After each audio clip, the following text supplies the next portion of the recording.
화학이 노잼이라는 편견을 깨부수고 뭉개버리겠습니다. 화학을 가르치는 박건수입니다. 자, 오늘은 2026학년도 수능 화학 1 대비 박건수학의 커리큘럼 영상을 한번 준비를 해봤는데요. 자, 저는 어떤 강사이고 어떤 수업을 할 것이고 우리가 화학이라고 하는 과목을 어떻게 대해야 되는지 그런 것들에 대해서 한번 얘기해보는 시간을 가져보도록 하겠습니다. 자, 저는 박건수고요. 메가스터디 러셀, 부천, 목동, 중계, 영통, 울산, 그리고 평촌의 해냄학원에서 수능 화학 강의를 진행하고 있으니까 여러분이 사실 고개를 조금만 돌리시면 어디든 제가 있을 확률이 대단히 높다. 그러니까 편하게 오고 싶은 곳에 오시면 되겠다라는 말씀을 드리고요. 자, 그리고 저는 이제 11년차 화학 강사인데요. 처음에는 제가 물리, 화학, 생명을 모두 가르치는 과학 강사로 이제 출발을 했습니다. 자, 그런데 지금 이제 왜 화학을 하고 있냐? 벌써 화학을 한 지가 이제 한 7, 8년 정도가 됐는데 사실 저는 화학 강사가 된 이유가 단순히 화학이 너무 재밌고 좋아서였거든요. 다른 과목에 비했을 때 화학이 갖고 있는 매력이라고 하는 게 저한테 굉장히 큰 부분이었기 때문에 화학이라는 과목이 굉장히 즐겁다라는 거를 여러분도 함께 공유할 수 있도록 그렇게 수업을 준비하고 강의하고 있다라고 이제 말씀을 드리겠습니다. 자, 요거는 뭐냐면요. 자, 예전 화학, 우리가 편하게 2023년 수능 이전의 화학을 예전 화학이라고 부르고요. 2024년도, 그리고 이제 올해 치러졌던 2025학년도 수능 화학을 요즘 화학이라고 하면 편의상 불러보도록 할게요. 자, 예전 화학 같은 경우에는 이게 굉장히 어려웠습니다. 그러니까 체감 난이도 굉장히 높고 초고난도 문제들도 굉장히 많이 있었는데, 자, 그러니까 얘는 어떤 느낌이었냐면 몇 문제를 가지고 모든 변별을 해버리는 이제 그런 싸움이라고 이제 볼 수 있어요. 그러니까 1, 2, 3페이지까지는 해볼 만한데 마지막 네 번째 페이지에 정말 어려운 문제들을 실어 놓음으로써 너 이거 다 맞았어? 혹은 하나 틀렸어. 너 1등급 해. 하나 더 틀렸어? 그럼 2등급 하자. 이런 식으로 가르는 시험이었다. 자, 그런데 작년에 이제 정부에서 킬러 배제 발표가 있고 나서 화학이 정말 많이 바뀌었습니다. 자, 그래서 요즘 화학 같은 경우에는 일단은 킬러 문제, 그러니까 초고난도 문제로 학생들의 변별하는 이제 그런 시험은 아니에요. 그런 난이도는 굉장히 많이 줄어들었고요. 대신에 적당한 수준의 고난도 문제들의 그 개수가 상당히 많아졌다라고 이제 볼 수가 있겠습니다. 자, 그래서 이제 1등급 컷도 보면은 43점이거든요. 자, 그런데 작년에 47점, 그리고 올해는 이게 이거 좀 잘못되긴 했습니다. 그런데 어쨌든 50점을 찍었고요. 그렇죠. 자, 평균 점수가 23.9점이었는데 작년 같은 경우에는 26.9점이 됐습니다. 그래서 여기가 3점이 올랐잖아요. 평균 3점이라는 건 이건 엄청난 거거든요. 자, 그래서 여기가 이제 끝일 줄 알았지. 그런데 올해 봤더니 다시 3점이 올랐다. 그래서 올해는 뭔가 분명히 뭐가 좀 잘못됐다라는 느낌을 좀 받을 수 있는 시험이었고요. 자, 그리고 오답률도 보시면 1위가 이게 83.9%거든요. 그런데 생각보다 그렇게 높지 않네라고 생각을 할 수도 있는데 화학은 오지선답 객관식 시험이잖아요. 그러니까 찍어서 맞추는 친구들의 숫자를 제외하고 나면 정작 맞춘 친구가 거의 없을 정도로 고난이도였구나 라는 걸 한번 생각을 해볼 수 있고, 오답률 2위가 78, 상당히 어렵죠. 3위가 75, 분명히 좀 어려운 시험이었구나 라는 느낌이 좀 온다라는 거야. 자, 그런데 작년으로 넘어갔을 때 오답률 1위가 72.2%거든요. 그러니까 이게 작년 수능의 오답률 1위도 재작년이었으면 오답률 3위 안에도 못 들어가는 이제 그런 문제다. 대신에 여기에 쭈르륵 다 몰려 있습니다. 그래서 고난도 문제들이 전반적으로 개수가 늘어나고 진짜 어려운 건 좀 줄었구나 라고 생각을 할 수 있는데, 올해 같은 경우 오답률 80%가 1등입니다. 근데 요거는 분명히 어렵죠. 근데 그 밑에 보시면 65.4%거든요. 그리고 오답률 3위가 되면 56%입니다. 그러면 50%라는 건 2명 중에 1명은 맞추는 거잖아요. 그럼 우리가 이거를 어려워서 틀렸다라고 하면 우리는 이 사람들을 허수라고 부르기로 했어요. 그럼 우리가 가고 싶은 방향성 자체가 이쪽은 아니잖아. 그럼 여기까지는 정말 무난하게 풀 수 있는 그런 문제들이었다라고 보는 게 맞을 것 같아요. 자, 그래서 요거를 조금 더 명확하게 보여드리려고 시각화를 한번 해보면요. 요 빨간색 있죠? 요게 이제 오답률 80입니다.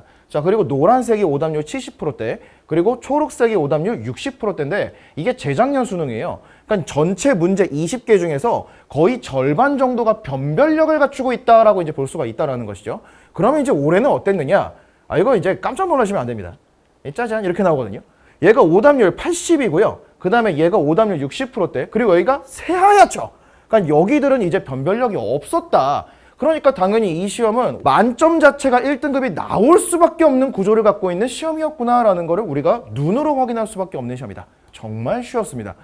자, 그러면 이제 우리는 여기를 어떻게 준비할 것인가 이런 것도 좀 생각을 해봐야 될 거잖아요. 그래서 이런 추세에 맞춰서 어려운 문제와 적당하게 쉬운 문제들을 우리가 모두 정복할 수 있는 그런 커리큘럼을 준비를 해봤는데 작년과 올해의 맥락은 똑같은데 내용이 조금 바뀌긴 했습니다. 자, 그래서 겨울방학 동안에 개념 강의 진행을 할 것이고 그 다음에 심화 강의, 고난도 문풀, 이제 N제가 되겠죠. 그리고 마지막에 모의고사까지 진행을 할 건데 자, 요거 딱 봤을 때 레벨업, 스킬업, 파밍, 극딜, 이거 데미지 오지게 나오나 보다 라는 생각이 들었으면 지금 우리는 반성해야 된다.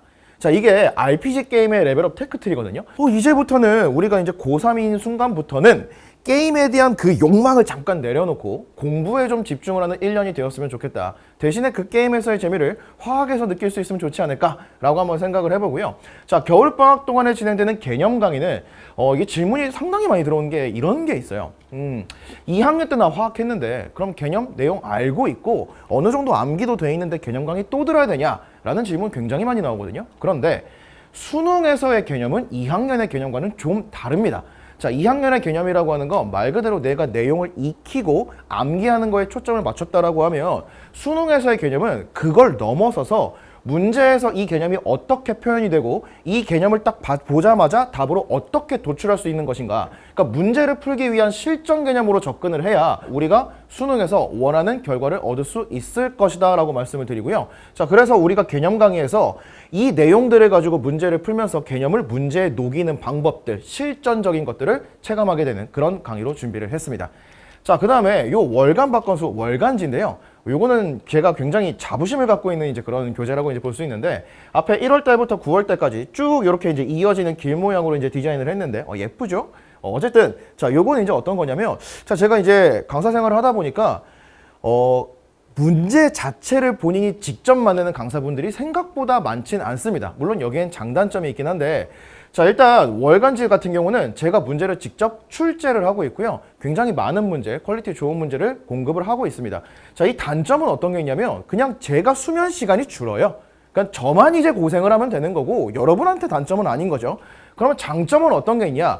피드백이 정말 빠릅니다. 예를 들어서 수능 특강이 나왔다. 그럼 그 다음 월간지에 수능 특강 변형을 하는 건 이제 불법이라고 했거든. 그러니까 수능 특강에서 영감을 받은 문제가 출제되어 있는 것이 그 다음 월간지에 들어있고 수능 완성이 나오면 그 다음 월간지에는 수능 완성의 영감을 받은 문제들이 들어있습니다. 자, 그리고 6월 평가원, 9월 평가원에 신유형이 나왔다. 그럼 그 바로 다음 7월과 10월 월간지에서 거기에 해당하는 변형 문제가 최소한 15개 이상이 들어가 있기 때문에 학생들이 이걸 보고 나면 얘가 신유형이었는지 이미 기존에 내가 많이 풀어봤던 건지 헷갈릴 정도로 충분한 연습을 많이 할 수 있다. 그래서 정말 많은 호평을 받았고 이거는 제가 굉장히 자랑스럽게 생각하고 있는 교재다라고 이제 보시면 될 것 같습니다. 그래서 매달 이제 진행이 될 거고요. 자, 이 효율적인 학습관리 시스템인데 제가 원래 이 DD쌤이라는 사이트를 통해서 인간급 퀄리티의 영상을 이제 제공을 해왔는데요. 근데 이게 제가 올해 조금 욕심을 부리기 시작을 했습니다. 그래서 저도 이제 언젠가 한 번쯤 인플루언서 혹은 유튜브 실버 버튼 이런 꿈을 꾸고 있기 때문에 제가 이제 여기도 지금 저희 PD님이 촬영을 해주시고 계신데 올해부터는 제가 이제 수업하는 영상을 PD님이 오셔서 촬영을 하고 정말 인간급 그러니까 제가 이렇게 움직이면 카메라가 이렇게 따라다니는 이제 그런 퀄리티, 그런 퀄리티의 화질과 음향이 들어가 있는 인간급 퀄리티의 영상이 공급이 될 예정이다. 그래서 여러분이 충분히 복습 영상에 활용을 하시고 문제를 풀 때 도움이 될 수 있도록 준비를 할 거고요. 자, 그 다음에 제가 이 충분한 시간의 질의응답 및 상담이라고 되어 있는데 저 이거 정말 중요하게 생각을 하거든요. 사실 공부를 하다가 여러분이 만들어내는 너만의 개념, 저는 굉장히 싫어합니다. 그리고 친구들과 함께 합동해서 이제 협력을 해서 만들어내는 그 여러분만의 개념들. 사실 집단지성이 말이 좋아 집단지성이지 이거 도찐개찐 둘이 모여가지고 이상한 개념 만들어내는 경우가 많거든요. 그래서 내가 평소에 잘 안 풀리던 문제, 좀 헷갈리는 개념 같은 게 사실 제 앞에 와서 이게 좀 어렵다라고 말하면 이건 이것 때문에 막힌 거고 요렇게 하면 되는 거야 라고 제가 한마디 하면 이제 딱 해결되는 문제거든요. 그러다 보니까 여러분과 제가 1대1로 마주 앉아서 질문을 하고 답변을 하는 게 가장 효율적인 공부인데 그 시간이 굉장히 좀 부족한 것 같아서 우리가 6시 반 수업입니다. 그러면 앞으로 1년 동안 제가 최소한 2시까지는 와 있을 거거든요. 그래서 여러분이 질문할 수 있는 충분한 시간을 제가 확보를 해 놓을 테니까 자주 와서 물어보시고 고민이나 아니면 어려웠던 문제들을 빠르게 해결하고 다음 공부하셔야죠. 그렇게 진행하면 되겠다라고 이제 말씀을 드리고 싶습니다. 자, 수강후기 보면요. 뭐 재밌다라고 돼 있죠. 그래서 수강후기는 사실 저한테 좋은 말을 해준 것만 제가 골라오지 않았겠습니까?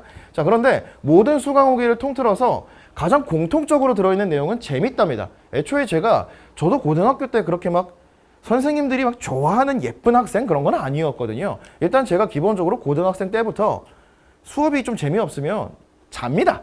그러니까 재밌는 수업을 약간 골라듣는 이제 그런 취향을 갖고 있는데, 그러다 보니까 저도 수업이 좀 즐겁고 재밌을 수 있도록 많이 노력을 하고 있고요. 그런 것들을 충분히 강의에 녹여내고 있다. 그래서 다들 재밌다라고 이제 했죠. 그래서 여기 이제 보면 뭐 대건수교를 믿게 되었어요 이런 거 봤을 때 굉장히 부끄럽지만 기분이는 좋거든요. 그래서 이제 이런 것들 좀 재밌다. 그리고 이제 믿음을 주는 강의다라고 이제 보시면 될 것 같고, 좀 부끄럽긴 한데 뭐 압도적인 강의다. 뭐 수능 화학의 구원자. 뭐 기분이 좋죠. 그래서 뭐 강의 잘하고 있다. 이제 뭐 이런 거고요. 자, 그다음에 시험에 최적화돼 있다. 자, 요거는 제가 굉장히 중요하게 생각하는데, 제 문제들도 마찬가지고요. 제가 제공하는 문제들, 그리고 제가 문제를 풀어내는 방식, 이런 것들을 시험에 최적화된 것들만 여러분에게 제공하려고 애를 쓰고 있습니다. 사실 굉장히 막 멋들어진 풀이, 뭐 스킬적인 풀이, 이런 것들 당연히 수업 때 하긴 할 건데 이게 중점이 되는 강의는 아니에요. 이게 왜 그러냐면요, 우리가 실제로 수능장에 들어가 보면요, 막상 내가 평소에 풀었던 그런 야매, 때려찍기 이런 것들이 막상 수능장에 들어갔을 때 눈앞이 하얘지면서 기억이 하나도 안 나거든. 그럼 이제 우리가 그 상황에서 할 수 있는 건 내가 평소에 연습해왔던 그런 기본기들이기 때문에 우리는 정석에 입각한 문제풀이를 기본적으로 선행을 하고 가야 된다. 그런데 그러면서도 그 과정이 굉장히 간결해야 된다는 거예요. 간결하게 문제를 푸는 방법들, 이런 것들을 메인으로 가져가고 여기까지가 됐으면 그 다음 단계로 넘어가 보자 라고 하면서 제가 몇 가지 풀이법들을 던질 겁니다. 그거는 이제 학생의 역량에 따라서 내가 받아먹을 수 있으면 받아먹고, 아니면 이 기본기를 가지고 간결한 풀이만으로 충분히 좋은 등급을 받을 수 있다 라고 말씀드리고 싶습니다. 자, 여기까지가 이제 제가 준비한 내용이고요. 제 수업에 참여하게 될 학생 여러분들이 가졌으면 좋겠는 애티튜드는 어떤 게 있냐면, 그 시험에 대한 고민들, 성적을 올리는 방법들, 이런 것들은 제가 준비해 놓겠습니다. 그러니까 여러분들은 제 강의에 오실 때 즐길 준비, 재밌게 공부를 할 준비를 하고 오셨으면 좋겠어요. 사실 우리가 공부가 좋아서 하는 경우가 별로 없거든요. 하기 싫은데 해야만 하니까 하는 경우가 대부분이란 말이야. 그런데 이 과정이 심지어 재미없는 공부를 한다라고 하면 가뜩이나 하기 싫은데 재미없는 걸 또 하라고 하니까 이게 너무 힘들잖아. 그래서 우리가 최소한 화학에서만큼은 좀 재밌고 즐기면서 공부를 했을 때 저절로 실력이 느는 그런 것들을 저는 지향하고 있고, 여러분도 거기에 공감을 하신다면 이제 수업에 참여를 해서 같이 재밌게 성적을 한번 만들어 봤으면 좋겠습니다. 자, 저는 박건수였고요. 자, 이제 강의실에서 뵙겠습니다. 감사합니다.